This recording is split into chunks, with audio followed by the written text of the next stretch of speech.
नमस्कार. या या योगेश दादा, तुमचीच वाट बघत होतो. या या धनंजय, मी ही बदललेली अरेंजमेंट जरा वेगळी केली बघ या वेळेला. हो. नृत्य दिग्दर्शिका, अभिनेत्री, लेखिका असलेल्या मेघा दिवेकर ह्या सरस्वती नृत्य कला मंदिरातनं गेली 28 वर्ष नृत्य कलेचं, कथ्थक नृत्य कलेचं प्रशिक्षण हजारो विद्यार्थ्यांना देत आहेत. मुलुंड कॉलेज कॉमर्स मधनं त्या प्राध्यापिका होत्या.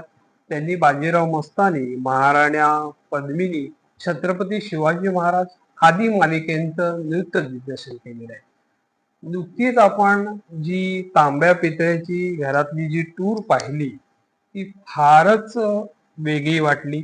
आणि हा सगळा जो युनिक जो संसार आहे हा कसा काय या घरात सुरुवात झाली? हा, या घरात मुळात मी जेव्हा आले ना, म्हणजे आई बाबा आले ते, तेव्हा ते म्हणाले की घर तुला आवडेल असं आहे, चौसोपी हॉल आहे. तेव्हा मला पहिल्यापासून तो वाडा, चौसोपी हे, कारण माझ्या मावशीचा खूप मोठा वाडा होता आणि तो सांगवानी लाकडाचा होता, बारामती. तर म्हणजे म्हणजे ती गरज म्हणाली आहे. आणि मी म्हणाली मुलगा मुलगा पण म्हणाली तुला बहुतेक आवडेल, अशी सगळी गंमत होती सांगण्याची ती. तर हा जो संसार सुरू झाला, हा इथे आधी असं काहीच नव्हतं हे ठेवलेलं. यातलं मांडलं नव्हतं, म्हणजे घरातल्या स्वयंपाकघरात होतं, स्वयंपाकघरात होतं, कपाटात होतं कपाटात. काही गोष्टी, आणि काही गोष्टी नेहमीप्रमाणे जशा असतात तशा माळ्यावर होत्या. तर एकदा मी घर जेव्हा आले, आवरायला लागले, तेव्हा पेंटिंग झालं वर्ष 2 वर्षांनी, तेव्हा मला माळ्यावरचा हा खजिना खाली सापडला. आणि मग तो म्हटलं चला आता घासूया, कारण मला भांडी घासणं हा एक खूप आनंददायी पेक्षा सुद्धा तो एक फार वेगळ्या स्तरावरती माणसाचा मन पण स्वच्छ करतो, असं माझं कायम मत असतं. म्हणजे काही झालं की आता आलंय ते, तुम्ही जरा डिप्रेस आहात का, तर भांडी घासा. म्हणजे भांडी लखवतात तसे तुम्ही लखवा, हे आत्ताची कन्सेप्ट आहे. तर या कन्सेप्टनी पण स्टीलच्या जमान्यात तुम्हाला हे सगळं जमलं? स्टीलच्या जमान्यात स्टील आवडत कोणाला होतं? बरोबर आहे. कारण घरी सुद्धा काय होतं, घरी ही जी छोटी छोटी भांडी नंतर दाखवा, ती जी आहे ती भातुकलीचा संसार. त्यामुळे मी लहानपणापासून मी तांब्या पितळ्यातच रमत होते, आवडत होतं. एवढ्या मोठ्या प्रमाणावरती काही होईल असं कोणीच स्वप्नात सुद्धा कल्पना केली नव्हती. पण यांना सुद्धा आवड होती, मी काढली आणि एक एक एक एक मांडलं. मला प्रत्येक वेळेला अरेंजमेंट बदलली की मला एक इनर सॅटिस्फॅक्शन.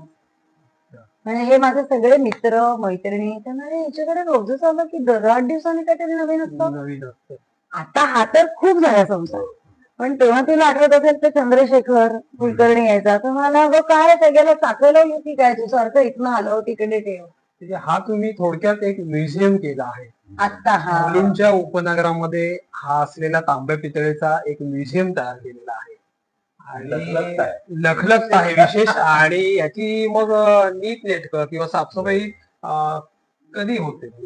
महिन्याला होती का? याची हा म्युझियम म्हटलं ना की अँटिक असा जो कन्सेप्ट आहे ना तो इथे नाही. हे अँटिक आहे पण स्वच्छ स्वच्छ आहे. अँटिक आहे. हा. तुम्हाला पाहायला अँटिक आहे. मग ह्याच्यात कोणत्या कोणत्या पारंपरिक वस्तू ठळक अशा तुम्ही सांगू शकाल ज्या आहेत, ज्या आजच्या पारंपरिक, जमान्यामध्ये कोणाला पाहायला मिळणार? हा पारंपरिक सांगू, तांबा पितळ्याचे गंज, ही मधली उतरंड किंवा डेग, अशी हांड्यावर हांडे साच्यावर ठेवली, परातवाला उखाणा, तो खरा खराच असायचा घरात. तर तो आहे. त्या डेगच्या खाली ठेवलेली लाकडी काटवड आहे, तशी पितळी काटवड आहे. काटवड म्हणजे त्याला एकतर लाकडी, कारण तेव्हा आयदर लाकूड असायचं, त्याला मातीची भांडी असायची, आणि नंतर मग ज्यांना परवडायचं नाही ते ह्याच्यावरती सेमच असायचं.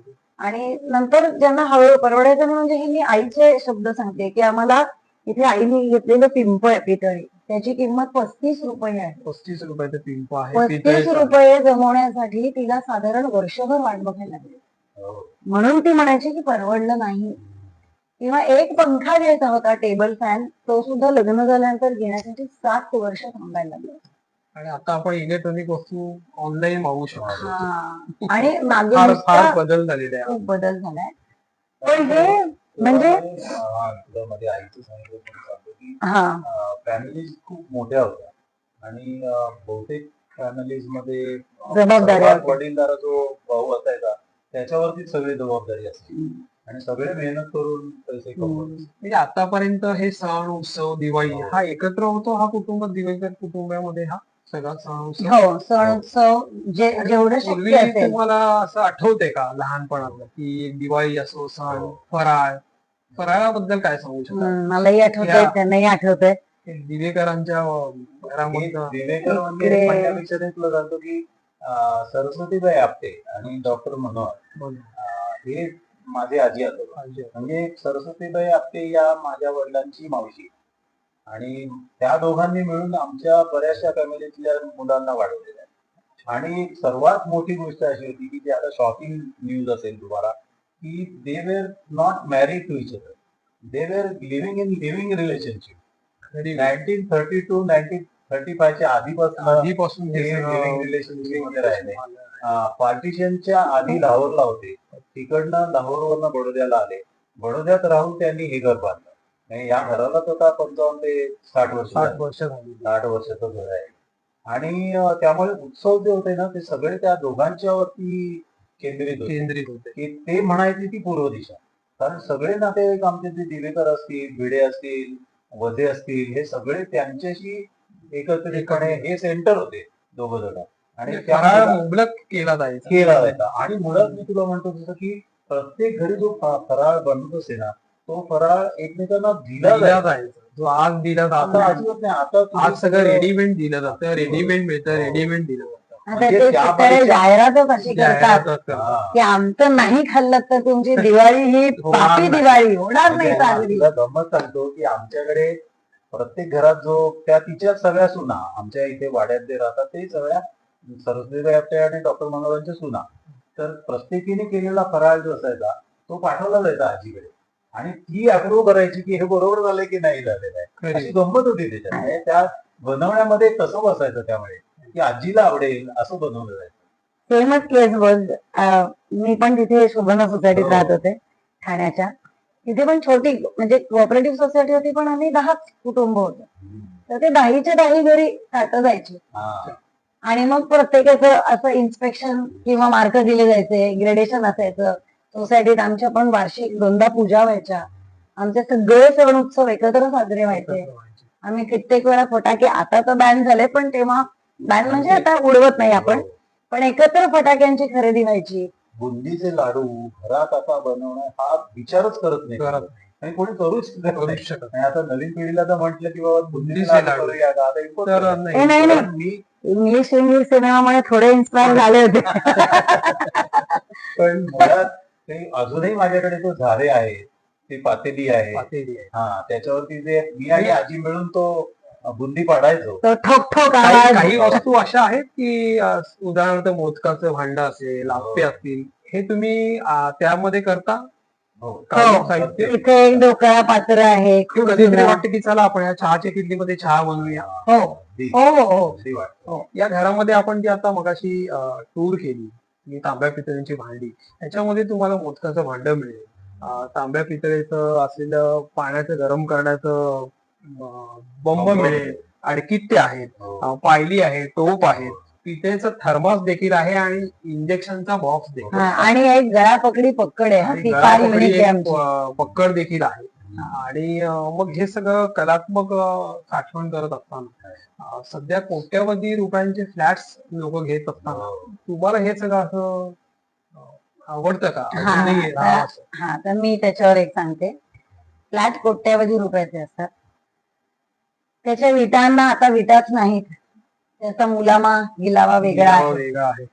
आतमधलं जे काही तुमचं इंटिरियर डिझायनिंग करता किंवा अंतर्गत सजावट असतात त्या सजावटीला सगळा परदेशी चेहरा आहे.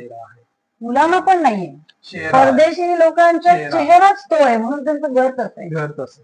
पण इकडे तो परदेशी एक असा मुलामा आहे ज्याला चकचकाट असं आपण म्हणतो, जो चकचकाट लोकांना आवडतो. पण हा लखलखाट ज्यांना आवडेल त्यांना माझी म्युझियमची टूर नक्की आवडेल. अर्थानं हे घराला घडपण जपणार घरकुल आहे असं म्हटलं तर ते वावगं ठरणार नाही. म्हणून मी मगाच्या आपल्या मुलाखतीत म्हटलं ना की तुम्ही मॉडर्न याच्यामध्ये जरूर राहा, आवडी तुमच्या तशा असू शकतात, पण एक कोणा हा. उन्हाळा जो आहे तो आपल्या आपल्या पूर्वजांचा म्हणून पूर्वजांचा नक्की असला ठेवा. म्हणजे त्याला नक्कीच तुम्ही संस्कृती म्हणा की त्याच्यामध्ये आपल्या आई वडिलांच्या गोष्टी ठेवायला पाहिजे.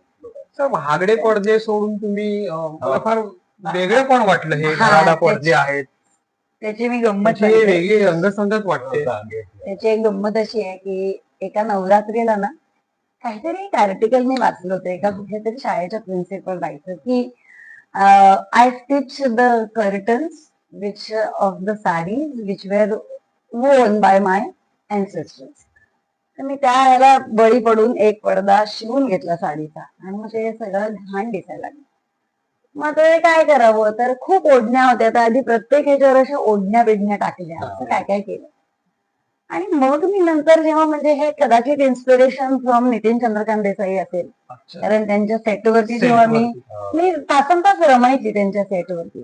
असं दादा म्हणजे मी त्यांना दादाच म्हणायची, कारण ती म्हणायची दादा हे असं अगं बोल जरा असं, मग ते पडदे असे उडतायत, मग ते बाजीराव मस्तानीचं सेट आहे, हे कदाचित कुठेतरी डोक्यात असावं किंवा काहीतरी असं एक येतं. तर मी म्हणजे आपण एक वर्षाला खूप महाग पडदे घेऊन झाले पण ती काही मजा येत नाही. ह्याला उठाव देण्यासाठी काय करावं. तर मला आई म्हणाली की अगं तू तर काही करतेस यार, तू पैठणीच टाकलीस खिडकीवर. म्हणजे आई ती नेसण्यापेक्षा तिला हवा लागते असं मी तिला तेव्हा उत्तर देऊन ते टाळलं, थोडस का टाकली. आणि मग नंतर मला ही एक नादच लागला म्हणा की हे तुला पाहिजे तेव्हा बदलता येतात, पाहिजे ती रंगसंगती. बरं, साड्यांना हवा लागत नाही हे म्हणायला नको, कारण इथे या सगळ्या खऱ्या साड्या न शिवता टाकलेल्या आहेत. मग हे जे पडदे आहेत जसं ज्यांना आपण साड्या म्हणू, ते ऋतूप्रमाणे तुम्ही बदलता? हो, मी ऑलमोस्ट ना, मला मेरा बस चले तो मैं हर रोज ही बदल. ऋतूप्रमाणे खिडक्यांचे पडदे बदलले जातात. हा, म्हणजे मी पूर्वी तर एकदा असे ना 7 रंगांचं सगळं गोळा केलेलं होतं, म्हणजे निळा, गुलाबी, पांढरा, पिवळा, हिरवा, असं सगळं, म्हणजे इथे पण सगळं तसंच दिसेल अशी रंगसंगती पण माझी करून असं म्हणता येईल की ती आता ज्या नवीन साड्या घेते ना त्या साड्या नेसण्यासाठी घेत नाही, पडद्यांसाठी घेते. मी ह्या घरामध्ये येत असताना जणू अंगणामध्ये या घरानं हिरवा शालू नेसलाय असं म्हटलं, मला असं दर्शन झालं. काय सांगाल, कोणती कोणती झाडं अंगणात लावलेली? बऱ्याच प्रकारची वृक्षवल्ली, फुलांची झाडं, अगदी वेगळा सुगंध येताना. अंगणातली झाडं आहेत ना, तो पण एक माझा एक या बरोबरीने पॅरलल चालणारं एक प्रोफेशन जे मला आवडतं, ती म्हणजे माझी सुरभी प्लांट नर्सरी होती. आम्ही दोघांनी डिसाईड केलं होतं की एवढं स्टेशनच्या जवळ आहे, आपण करूया. कारण आम्हाला लँडस्केप डिझायनिंग आणि इंटिरियर हे दोन्ही हातात हात घालून चालतात असं वाटतं. पण मला ड्रॉइंग बिंग काही छान येत नाही, पण मी असं समोर व्हिज्युअलाइज करते की आता हे इथे लावा, हे इथे लावा, हे इथे लावा. आणि नशिबाने हा एक चौथरा आधी समोर चौकोन होता. मग त्याच्यात वेगवेगळ्या झाडांमध्ये म्हणजे आंबा, काजू, फणसाचं नाही लावलंय अजून, कलमी फणस लावायचा आहे. पण बाकी माड आहे, सुपारी आहे, ही केळी आता बघितली असेल खाली, केळी आलेली आहे त्याला. त्यानंतर लागले त्याला आता कोनफळ, काटेकारंद, कणगर याचे वेल लावले. बघायला मिळणार ती वृक्षवल्ली दारातल्या केळफुलाची भाजी मागच्याच आठवड्यात मी खाल्ली. पण मग ह्याचं पाण्याचं झाडांचं नियोजन कसं होतं? हा, ते देवकृपेने विहीर आहे आणि ती विहीर देखील आणि ती सगळ्यांची भांडून सरकारची की मलेरिया डिपार्टमेंट वाल्यांची बंद करा असं सांगितलेलं, पण मी म्हटलं नाही करणार, कारण मी त्याच्यात मासे सोडलेले. म्हणजे मूळ झरात आहे ते, छान पोर्टेबल होतं ते पाणी. 60 वर्षापूर्वी जेव्हा इथे मुंबई महापालिकेकडनं सप्लाय नव्हता तेव्हा त्याच विहिरीचं पाणी प्यायला जायचं. आणि मला मी बघितलेलं आहे, सूर्यप्रकाश पडल्यावरती तळ दिसत असतो. इतकं घरात पूर्वी सूर्यप्रकाश येत होता. हो, अगदी अजूनही येतो, सूर्य बघायचं. पण आता थोडासा झाकोळलाय. ही नवीनच याची कृपा आहे, बिल्डिंग होत आहे त्यामुळे सूर्य सकाळी त्याला यायचं असतं पण येऊ देत नाही. मेघाताई, तुम्ही इतकी वर्ष हे सगळं जपले, सगळं हा संसार जपलाय, आता पुढची तुमची पिढी कसा सांभाळेल? ही एक मला धाकधूक होतीच, थोडीशी आहे. पण आत्ताच म्हणजे मी अश्युरन्स नाही घेतलाय, पण आत्ताच लेकाचं लग्न झालंय आणि ते सुनबाई इथेच आहे. त्यामुळे तिला बोलत नव्या सुनबाईचं आजच्या विशेष भागात आपलं स्वागत आहे. तर काय सांगाल, हा सगळा संसार पूर्वजांपासून तुमच्या पिढ्यानपिढ्या इथे आलेला आहे. आता नवी पिढी स्टीलच्या जमान्यात आहे, नवीन नवीन उपकरणं येतात. हे कसं काय तू मॅनेज करशील किंवा कसं सांभाळ करशील? खरं सांगायचं तर पहिले म्हणजे घर मला नवीन आहे, हा संसार बघायला तरी नवीन आहे. आणि असं आहे, कारण मी तिची शिष्य आहे. तिचं लहानपणापासून तिच्याकडे येते. पहिलं नातं गुरु, नंतर अच्छा. तर यायचो म्हणजे आम्ही मुली यायचो तेव्हा क्युरिओसिटी असायची मग विचारते की हे कुठलं भांड आहे, हे काय आहे. आता फक्त थोड्या वेगळ्या रीतीने विचारते की हे कसं घालायचं कसं आहे? किंवा ह्याच्यात काय मिक्सिंग आहे, तू किती सांगितलं माहिती. ताक आणि हा. भांडी आहे. हा. सो मला बरं वाटलं ऐकून ती म्हणाली की अश्योरन्स आहे पण थोडी धाकधूक आहे ते ठीक आहे कारण शिकते मी. आणि तिची भांडी आहेत बाकी सगळ्यांची आहेत पण ती मला माझी करून घ्यायला नक्की आवडते. क्या बात आहे. घासण्याच्या ह्यानी असो किंवा जपण्याच्या ह्यानी असो. मी आता परवाच म्हटलं ते जे हे करायचं भांड आहे भांडं त्याच्यात. आहे तर मी ते- नाही, त्याच्यात ती पहिली म्हणाली की आधी ढोकळा करूया. हा, जे- म्हटलं जितक्या वेळा करशील तितक्या वेळा घासायला. तुला असं वाटलं की हे भांड्यात आपण हा पदार्थ करूया, तो केलायस तू, त्याची चव वगैरे काय वाटली तुला? नाही, अजून केला नाही. अच्छा, केला नाही म्हणजे करायचं. अजून अजून बकेट लिस्ट आहे. अच्छा, बकेट.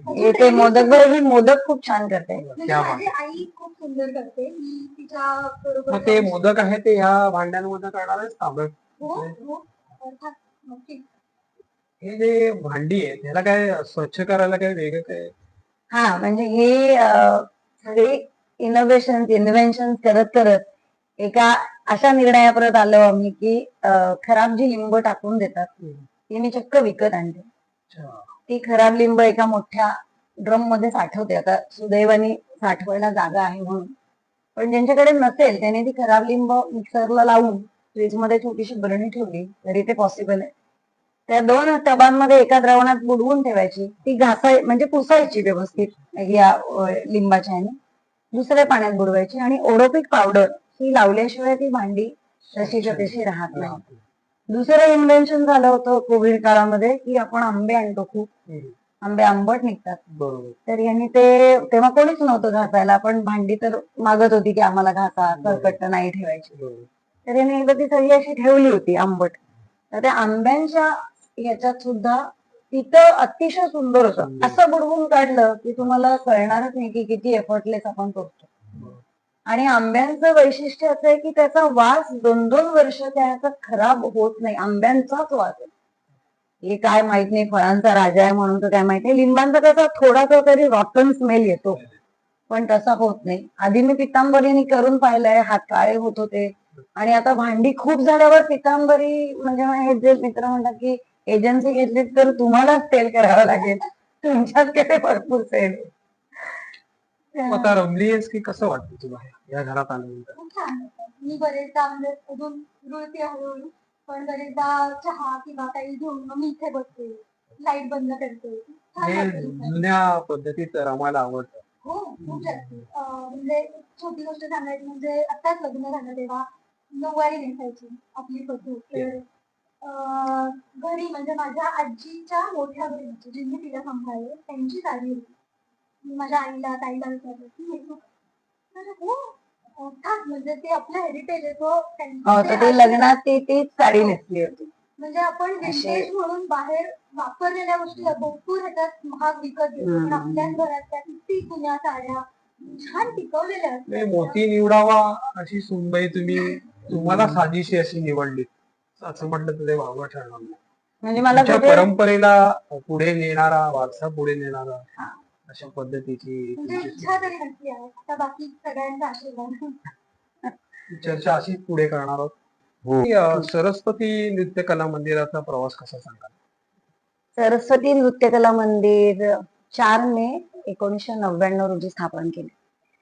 ते सुद्धा माझे गुरु डॉक्टर आचार्य संत राजकुमार केतकरजी आणि लखनौ घराण्याच्या गंडाबंध लक्ष्मी महाराजांच्या गंडाबंध शिष्या डॉक्टर पद्मा शर्मा. त्यांनी असं मला सांगितलं की तू शिकवू शकतेस, तू का नाही शिकवत? म्हटलं पण मला लखनौ घराण्याचं ना खूप शिकायला जास्त आवडेल. म्हणलं नाही अगं 2 तर 2 विद्यार्थी पण तू सुरू कर. म्हणजे त्यांनी ना तुझी आपली परंपरा पुढे पिढीला आपण देता येईल. देत आहे. तर ती परंपरा द्यावी या ह्याने मी इथेच राहत्या घरी इथे क्लास चालायचा. आता जी आपण म्युझियम टूर अच्छा, केली ही इथेच चालायचं. तिथे क्लास चालायचा. त्या 4 मुलींना घेऊन तो क्लास सुरू केला. आणि हळूहळू पब्लिसिटी मी तर कधीच कारड बिरड काहीच छापलं नाही. आजतागत माझ्याकडे माझं सरस्वती नृत्य कला मंदिर कार्ड नाही. पण गुरूंच्या आशीर्वादाने आपण सच्च काम करत राहायचं. म्हणजे असं काहीतरी शिकवताना हिनी ही सांगितली म्हणून ऍक्शन बदलायची, या माणसांचा हातोडा आवडला कॉपी करायची, तसं नाही. कारण मी स्वतः गुरु शिष्य परंपरेमध्ये शिकले हे सांगायला मला खूप आनंद होतो. कारण म्हणजे गुरूंनी असं सांगितलं होतं की तुम्ही माझ्याकडे कधीही आलात तरी तुमच्यासाठी माझी दारं उघडी आहेत. त्यामुळे तू ये बघ, नाहीतर काही काही गुरु असायचं की नाही आता हिचा क्लास आहे, आता येऊ नकोस, आता हे येऊ नकोस, असं नव्हतं अजिबात. आणि मी पण त्यांच्याकडे गेल्यानंतर एक वेगळी ऊर्जा, मी आजही त्यांच्याकडे जाते, दोन्ही गुरूंच्याकडे. काहीही नवीन शिकायचं असेल की त्यांच्याकडे जाते. कारण गुरूंच्याकडचा खजिना जो असतो ना तो कधी संपत नाही. विशारद झाले होते, पण विशारद झाले तेव्हा नाचाची आवड म्हणून आई जेव्हा म्हणाली की पहिली फी भरली पण मला डिग्री हवी, एवढाच त्याच्या मागचा माझा हेतू होता. असं कधी मी आणि माझी मैत्रीण असा आम्ही विचारच केला नाही की आपण काहीतरी इन्स्टिट्यूट करावी. कारण तेव्हा या गोष्टीला ना खूप अशी मान्यता नव्हती. मुली नाचतायत म्हणजे आमच्याकडे आडकाठी नव्हती, पण म्हणजे समाजात मी म्हणते की तसं नोकरी पाहिजे, लग्न करायचं असेल तर नोकरी हवी. मग आपण ठीक आहे बाबा, आपण हे करून आपला रियाज चालू ठेवावा, एवढी त्याच्या मागची इच्छा होती. पण नंतर त्याच्यात पोस्ट ग्रॅज्युएशन करून आता मी डॉक्टरेटची तयारी करते, त्याच्यात माझे विषय काही काही तयार आहेत. तर ह्याच्यामध्ये या प्रवासात मला प्रयोग करायला खूप छान मजा आली. कारण काय होतं कधी कधी आपण एकटं आत्ममग्न होऊन नाचतो, पण आपल्याला ती कलाकृती ऍट अ टाइम स्टेजवर घडवायची असेल तर आपल्याला मुली आपल्या शिष्या लागतात. आणि माझ्या ज्या ज्या शिष्या आजतागायत माझ्या बरोबर जोडलेल्या आहेत त्या सगळ्या जणी अत्यंत निष्ठेने गेली साधारणपणे 20 ते 22 वर्ष माझ्याशी एकनिष्ठ आहेत. त्यामुळे मी कधीही हाक मारली की त्या मुली येतात, आम्ही नवे नवे प्रयोग करतो. अष्टनायिका प्रयोग केलेला होता, म्हणजे वेगळ्या क्लासिकल याच्यावरचा. तरी परिक्रमा हा निर्भया केस जेव्हा झाली होती तेव्हा मीच त्याचं लेखन, मग स्टुडिओत जाऊन त्याचं रेकॉर्डिंग करणं, त्याचं नृत्य दिग्दर्शन करणं, जनजागृती, त्याचे पण आम्ही एबीपी माझावरती घी भरारी मध्ये प्रयोग झाले. वेगळ्या वेगळ्या प्रयोगामध्ये कृष्णरंग तर अर्थात होतोच. नृत्यसृष्टी जो पंचमहाभूतांवर आधारित कार्यक्रम आहे तो अतिशय वेगळा आणि खूप म्हणजे लोकांना वाटतच नाही की याच्यावरती चुपके चुपके चलरी पुरवैयावरती नाच होऊ शकतो, असे प्रश्न आम्हाला आले. किंवा त्याच्यानंतर पवन दिवानी आहे त्याच्यात नाच केलेला पण कथ्थक होऊ शकतं, असे अनवट प्रयोग खूप केले. त्यानंतर ओवी ते पसायदान, ओवी ते भैरवी, नांदी ते पसायदान, असे वेगवेगळ्या कार्यक्रमांचं म्हणजे रूपरेषा मीच आखते, संहिता मीच लिहिते त्याची. आणि बरेच वेळेला ते सगळे कार्यक्रम जे असतात ना ते माझे लाईव्ह असतात. म्हणजे तबला, पेटी, पखवाज, बासरी, सारंगी ही सगळी आद्यवाद्य ती आमच्या साथीला असतात. त्यामुळे रेकॉर्डिंग फार कमी असतं. रेकॉर्डेड म्युझिकवर नाचवणे हे आम्हाला पटत नाही. आणि त्याच्या इन्स्पिरेशन मधनं मी कथ्थकवरती बरेचसे कवित्व रचले असं म्हणण्यापेक्षा माझ्याकडनं भगवान श्रीकृष्णाने लिहून घेतले असं मी म्हणेन. त्याच्या बरोबरीने मी नृत्य शिकायला का लागले होते, खरं तर नृत्य शिकण्यासाठी ना अभिनय खूप महत्त्वाचा. त्यापेक्षा मला स्पॉन्टेनियस अभिनय करायला भयंकर आवडतं. म्हणजे हे माझ्या गुरुनी सांगितलं की अभिनय तीच आहे ना, मग आम्हाला काही टेन्शन नाही, तालबद्ध कर, मग अभिनयावर तू किती पण वेळ ठुमरी. कारण शेवटी भाव अंग हे जास्त प्राधान्य. म्हणजे पंडित लक्ष्मी महाराजजी, शंभू महाराजजी, गोपीकृष्णजी ज्यांचा आम्ही नाच बघितलाय, लक्ष्मी महाराजांचा नाही पाहिलाय पण गुरूंच्याकडनं ऐकल्यानंतर हे एका ठुमरीवर 4-4 तास भाव अभिनय करायचा. म्हणजे ही जी काय प्रतिभा होती. आणि दुसऱ्या दिवशी आमचे गुरु सांगतात की त्यांना विचारलं क्या किया था, अच्छा इतना घंटा किया हमने, हमें तो पता ही नहीं हमने क्या किया. ही जी कथ्थक मधली प्रयोगशीलता आहे ती मला जास्त आवडते. मला सगळेच नृत्य आवडतात. म्हणजे ओडिसी आवडतं, भरतनाट्यम आवडतं, सत्रीय, सगळ्या 8 शास्त्रीय शैली, आणि त्याच्या बरोबरीने फोक आणि याचं जे फ्युजन होतं ऑथेंटिक, ते माझं एक स्वप्न आहे की at a time western classical. कारण मी असे युनिव्हर्सिटीत लेक्चर डेमॉन्स्ट्रेशन खूप घेतले. Micro macro cosmic relationship in dance, Indian dance vis a vis western dance. मी याचं सेव्हन ट्रेल्स ऑफ मिक्सिटी तर्फे डर्बन युनिव्हर्सिटीत गेले होते साऊथ आफ्रिकेला, बल्गेरियाला गेले होते भारताची प्रतिनिधित्व करण्यासाठी. ही सगळी नृत्यातनच मिळालेली मला अतिशय सुंदर संधी आहे. आणि ह्याच नृत्यातनं नाटकाकडे, मी संस्कृत नाटकात काम करते, संस्कृत नाटकांचं दिग्दर्शन करते. पंडित प्रभाकर महादेव भातखंडे इथलेच लेखक आहेत, त्यांची सगळी नव्या विषयावरची नाटकं करते.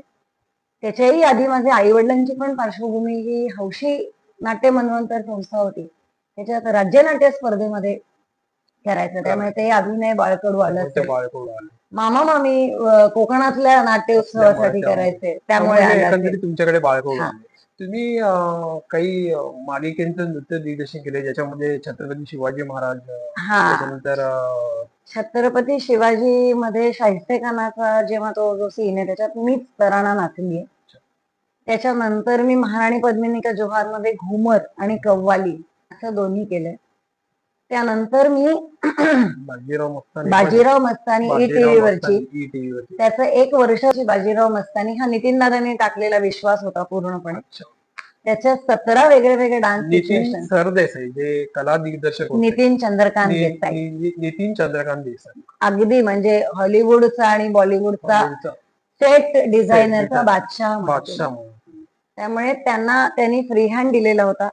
आणि ती जी मस्तानीचं काम करणारी होती प्रचिती म्हात्रे, ती इथेच येऊन ट्रेनिंग घेऊन गेली होती. क्या बात. आणि तिची ती एंट्री, मग ते म्युझिक कसं असावं, ते परिवेश त्यांचं म्युझिक होतं, तर ते आम्ही ते सगळं करून ते स्टुडिओतलं पण हे केलंय. एकंदरीत कथ्थक नृत्य कलेचा हा 28 वर्षाचा वटवृक्ष झालाय, आणि आज तुमचे जे सन्मान होत आहेत त्या हो. निमित्तानं, हो, कशा भावना आहेत तुमच्या? सन्मान होत आहेत, ती एक पुढची जबाबदारी असते.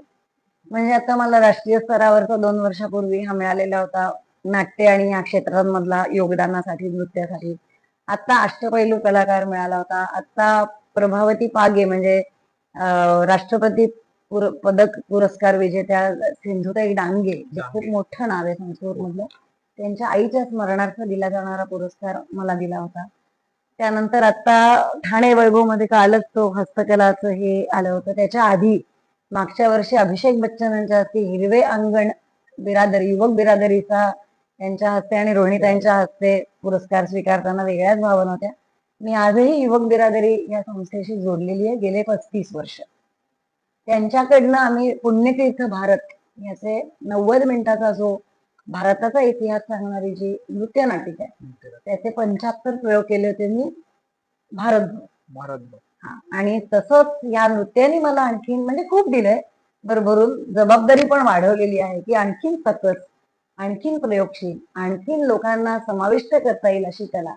मग भजन रंग असो, अभंग रंग असो, त्याच्यात रंगून जाण्यासाठी तू काय करू शकशील, हे तू कर, असं मला कोणीतरी एक प्रेरणा देतं. आणि ह्याच्यामधनं मला जी सगळ्यात मोठी संधी माझ्या गुरूंच्या मुळे उपलब्ध झाली होती, ती होती महाभारत द म्युझिकल. हे गीता प्रोडक्शन्स ब्रिटन यांची इथे 900 कलाकारांच्या मधनं, म्हणजे 4 मेट्रोपॉलिटन सिटीज इन इंडिया, आणि तिकडचं जर्मनी असेल, मग हंगेरी असेल, आणि तिथल्या सगळ्या लंडन असेल, तिथनं त्यांनी ऑडिशन घेऊन 900 कलाकारांच्या मधनं माझी कुंती ह्या रोलसाठी निवड झाली होती, ज्याचे आम्ही UK मध्ये 51 प्रयोग केले. म्हणजे ऑल ओव्हर UK ती टूर होती. त्याच्यानंतर ते अमेरिकेलाही जाण्याचं चाललं होतं, पण नेमकं त्या वर्षी रिसेशन आलं होतं. पण तो कुंती करण्याचा अनुभव हा तुम्हाला जीवन समृद्ध करून टाकणारा होता. कारण त्या निमित्ताने मी परदेशातल्या कलाकृती कशा दिग्दर्शित केल्या जातात, त्या लेखकांच्याकडे इथे जेव्हा आले होते, स्टीफन क्लार्क आणि नितीन स्वाने यांचं म्युझिक होतं, आणि स्टुअर्ट वूड यांनी ते दिग्दर्शित केलं होतं. लाईव्ह म्युझिक होतं. 16 म्हणजे सगळ्या व्हायोलिन फॅमिली, सिंगर, असे सगळे म्युझिशियन्स खालती असायचे, आणि आम्ही 18 आर्टिस्ट असा तो ताफा होता. आणि तो तिथलेच होते सगळे आर्टिस्ट. आम्ही इंडियन, फक्त ज्यांना रोल दिला होता ती मी एकटी होते. या घराला एक नृत्यकलेचा वास आहे असं म्हणू शकतो आपण. हो, कारण मला पहिलं आठवतंय जेव्हा माझे आजे सासरे साखरपुडा झाल्यानंतरची गुरुपौर्णिमा आली होती, आणि मी तेव्हा बनारस घराण्याचे म्हणजे केतकर गुरुजींच्याकडनं विशारद झाले होते. तर ते म्हणाले की करशील का तू, म्हणजे ह्यांनी विचारलं की मी एक गाणार आहे सरस्वती वंदना, त्यांचा आवाज खूप छान आहे, तर तू करशील का एखादी वंदना. तर म्हटलं हो करीन की. तर म्हणून ती गुरुपौर्णिमेचा दिवस असल्यामुळे मी माझ्या गुरूंच्याकडनं जाऊन गुरुपौर्णिमा करून इकडे आले होते.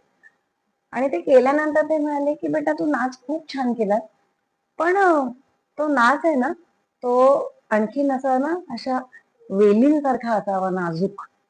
हे त्यांनी जेव्हा सांगितलं होतं तेव्हा मी इतकी भारावून जाऊन आईला सांगितलं, आईला म्हटलं आई, अगं ते आजोबा असं म्हणाले मला. मग आणि ते मला म्हणाले की ते कॉलेज बिलेज तुझं ठीक आहे ग, पण कला नको सोडूस. एक वेळ कॉलेज सोडायशिवाय कॉलेज सोड असं एखाद्याने आपल्याला सांगणं, म्हणजे जी फादर फिगर पेक्षा सुद्धा ग्रँड फादर फिगर मी आपल्याला हे सांगणं. आणि त्याच्यानंतर यांचा पण तसा स्वभाव असा लिबरलच आहे की तुला जे आवडतं ना ते तुला हे करायचं, तुम्हाला मुक्त छंद होता. मुक्त. त्यामुळे म्हणजे त्याच कुठेही मुक्त स्पीड ब्रेकर न देता अजिबात. त्यामुळे तुम्ही मग वावरत गेले प्रत्येक हा. क्षेत्रात, तुम्हाला एक वेगळा आनंद मिळाला. आणि काय होतं की याचे थोडेसे बाळकडू म्हणण्यापेक्षा प्रयोगशील राहा, हे आई वडिलांनी पण सांगितलेलं की नुसतं नक्कीच बसू नक्की, नका. बसू नका. जीवनात आलात तर काहीतरी करा, काहीतरी जीवन सार्थकी हा, करा. म्हणजे काहीतरी तुमचं हातून एक म्हणजे विधायक कार्य घडू दे. म्हणजे हल्लीची पिढी फक्त शैक्षणिक मोबाईल आणि हो, ह्या सगळ्या गोष्टीत हो, गुंतलेली असताना हो. की ह्या व्यतिरिक्त देखील तुम्ही जनरल नॉलेज घेतलं पाहिजे, विविध कला अंगात तुमच्या असल्या आल्या पाहिजे. पाहिजेत. म्हणजे आपण कुठेही, म्हणजे माझं तर आणखीन एक स्वप्न असं आहे की मला ह्या ज्या ज्या सगळ्या माझ्या गृहमदत सखी भांडी घासून आपलं हे करतात, त्यांच्यासाठी मला एक काहीतरी, मी तसं सुरू पण केलं होतं गृह उद्योग. अतिशय सुंदर लोणची, पापड, चटण्या, म्हणजे ह्या मसाले, सगळ्या सुपारी स्वच्छतेत तुम्हाला मदत त्या करणार मदत करतात. आणि मी गृहमदत सखीच म्हणते, जी रोज माझ्याकडे येते भांडी घासते. तिला नक्कीच. का कामवाली बाई कामवाली म्हणायचं? पाहिजे. नक्की नक्की. ती नाहीये कामवाली बाई. सुंदर तुमचे विचार आहेत. हा. तर ती गृहमदत सखी आपल्याकडे आल्यामुळे तिच्या जीवावर आपण खूप काही करत खूप काही असतो. करत असतो. म्हणजे तिच्यावरती आपण सगळं निर्धास्त सोपवून आपल्याला जराही चिंता नसते. काय तुम्ही जा हो, मी आहे. एवढं इतका सांगणारं जरी विश्वास. कोणी असलं ना, तरी माणसाला आता ही जी, हे जे मी तुम्हाला म्हंटल होतं ना की माझं म्युझियम अंडर मेंटेनन्स असं मी सांगते, तर माझ्यापेक्षा माझी ती आता, आज नाही, आता ती गावाला गेली राजश्री ताई, आधी रुक्मिणी ताई होती, मध्ये लीना होती. ते म्हणायच्या ताई करून ठेवायचं ना, आम्ही सगळं मध्ये असं मांडून ठेवतो, जसं आहे तसं, मग नंतर तुम्ही लावा, आणि आम्हाला लावणं ह्या बिवणं नाही. सगळ्या गोष्टीचं श्रेय तुम्ही त्यांना देता. म्हणजे त्यांचं त्यांचं. इन्स्पिरेशन आहे ना, एक मागे लागतो नाही. आपण. आपण असं म्हणा की ताई आता नको ग, हो असं का करता, येणार आहेत ना लोक हो. आपल्याकडे, मग करूया, चला चला, कोणीतरी एक आपल्याला हरी झेंडी. ते माणसाला कसं कसं छान वाटतं. जसं मी मुलींना म्हणते की मुलींना, खाणं हा माझा दुसरा श्वास आहे. अच्छा. मला एक वेळ खाणं दिलं नाही तरी चालेल, पण गाणं पाहिजे. मला गाणं, आणि ते सुद्धा म्हणजे आराध्य दैवत आपले सगळे मंगेशकर कुटुंबीय, त्यात लता दीदी सगळ्यात हिरा. हीरा.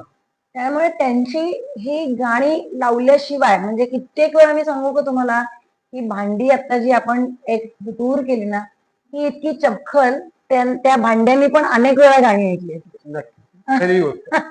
पण जुना तो रेडिओ वगैरे तो असेल तो ज्याला माझ्याकडे आहे, ग्रामोफोन आहे, ग्रामोफोन. जुना कॅसेट प्लेअर आहे. जो आज बघायला मिळणार नाही, हा. तोही संग्रहित आहे. तो असं तुम्ही म्हणाल ना, तर माझ्याकडे लाकडी भांडी आहेत, दगडी भांडी आहेत, मग दुसऱ्या पद्धतीची मँगलोर स्टोनची भांडी आहेत.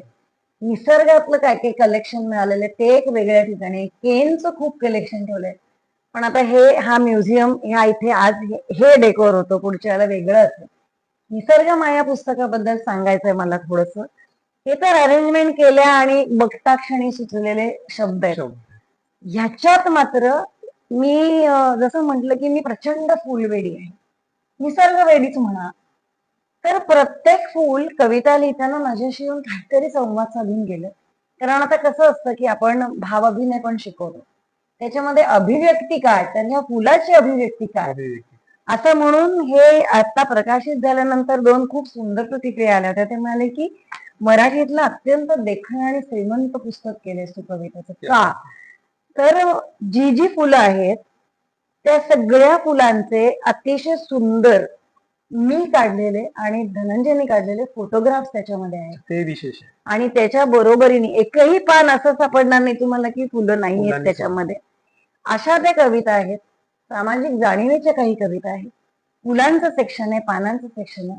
आणि योगायोग असा आहे की या पुस्तकामध्ये 108 कविता झाल्या, म्हणजे आणि याही पुस्तकामध्ये 108 108. कविता झालेल्या आहेत. काय याचा योगायोग आहे 108 म्हणून? 108चा योगायोग असा आहे की त्याची बेरीज केली तर नवग्रह होतात, अच्छा. 8 + 1 9, आणि 108 आपण माळ ओढतो, जपमाळ त्यातला जो तीही मेरुमणी आहे तो तो 108 आहे. 108 आहे. हा जो- योगायोग आहे. जो आपण मंत्र पठण करा म्हणून सांगतात नुसते, तेही सांगतात 108 करा.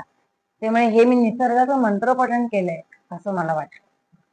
आणि नक्कीच वाचकांना आवडतील अशी निसर्ग माया आणि सुमन आरास ही पुस्तकं नक्कीच आपण वाचली पाहिजे. हा, त्याच्या बरोबरीने याच्या आधी सरांनी लिहिलेलं. सरांनी लिहिलेलं एक खूप छान मनोमनी पुस्तक पण आहे. कारण ह्या सगळे मी का दाखवते की हे एक आजोबांचा वरदहस्त म्हणून आमची सरस्वती प्रकाशन अशी संस्था पण आहे.